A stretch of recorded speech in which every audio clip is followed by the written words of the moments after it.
નવસારીના અમલસાડમાં ફૂડ પોઈઝનિંગની ઘટના ઘટી છે। લગ્નમાં જમ્યા બાદ જાનૈયાઓને ફૂડ પોઈઝનિંગની અસર થઈ છે। વરરાજા સહિત જાનૈયાઓને થઈ ફૂડ પોઈઝનની અસર।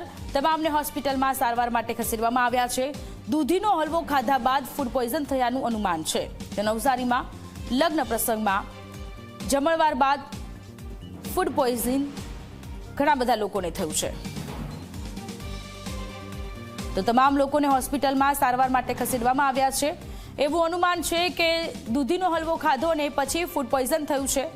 નવસારીના અમલસાડની આ ઘટના છે કે જ્યાં જાનૈયાઓએ જમ્યા અને પછી પ્રસંગમાં જમ્યા બાદ ફૂડ પોઈઝન થયું। આજરોજ આશરે 7 વાગ્યાની આસપાસ કિનલ ભૂપેન્દ્રભાઈ ટંડેલ નામના વ્યક્તિના મેરેજ હોય અમલસાડ ખાતે વિકાસ ફળિયા। એમની જાન નવસારી ખાતે જયેલ હોય ત્યાં રસ્તે આશરે 10-12 જણાને ઝાડા ઉલટીની ફરિયાદ થતા એ લોકો CHC મંદિર ખાતે આવ્યા હતા, જ્યાં 12 થી 13 માણસને દાખલ કરવામાં આવ્યા છે અને 11 પર્સનને ઓપીડીની ટ્રીટમેન્ટ આપીને ઘરે મોકલેલ છે।